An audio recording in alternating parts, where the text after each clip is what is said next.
ময়ূরাড্ডা চ্যানেলে সবাইকে ওয়েলকাম। তো কিছুদিন ভিডিও দেওয়া হয়নি, বাট আবার ভিডিও দেওয়া কন্টিনিউ করছি। তো সিটিকাল থেকে আমরা জুয়েলারি কিনে চলে গিয়েছিলাম গড়িয়াহাট। তো গড়িয়াহাট থেকে আমরা অনেক কটা জিনিস কিনেছি, যেমন শাড়ি কিনেছি অনেকগুলো, হলুদ তেল, বৃদ্ধির শাড়ি এই দোকানটা থেকে।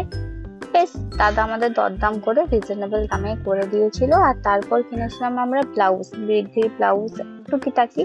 আর তারপর কিনে নিয়েছিলাম টায়রা টিকলি যে জুয়েলারি গুলো বাকি ছিল সেইগুলো।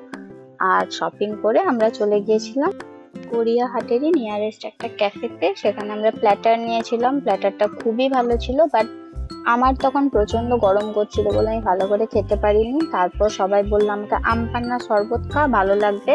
তো সেই অনুযায়ী আমি আম পান্না খেলাম। শরবতটা খেয়ে আমার ভালো লাগার পর আমি প্ল্যাটারটা আবার খেলাম। আর তারপর খেয়ে নিয়েছিলাম আইসক্রিম।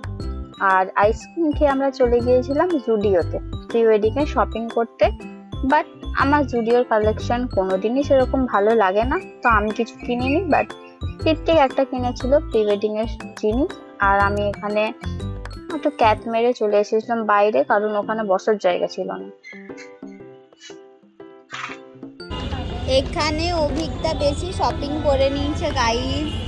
না এটা আমার দুঃখ।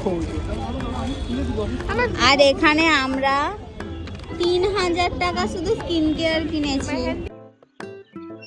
তো আমি জুডিও থেকে কিনেছিলাম অনেক কটা স্কিন কেয়ার, কারণ জুডিওর স্কিন কেয়ার আমার খুবই ভালো লাগে। তো অনেক কটা স্কিন কেয়ার কিনেছিলাম। আর এখানে রিয়া কথা বলছে, ও একটা ড্রেস কিনেছিল, সেটা নিয়ে আলোচনা হচ্ছিল। আর এখানে বসে বসে আমরা আড্ডা মারার পর চলে গিয়েছিলাম এয়ারবিএনবিতে। আর এয়ারবিএনবিতে গিয়ে একটু কফি আর বিস্কিট খেয়ে জিনিসপত্র গুছিয়ে তাড়াহুড়োর মধ্যে ডিনার করে আমরা বেরিয়ে গিয়েছিলাম স্টেশনে, কারণ আজ রাত্রে আমাদের ট্রেন। তো তাড়াহুড়োর মধ্যে ডিনার করেছি বলে আর কিছু দেখানো হয়নি। তো আমরা প্ল্যাটফর্মে পৌঁছে ওয়েট করছিলাম ট্রেনের জন্য। আর সব জিনিস আনতে গিয়ে আমাদের নাজেহাল অবস্থা, তো আর ব্লগ করা হয়নি। তো এই ছিল আমার দুদিনের শপিং ব্লগ।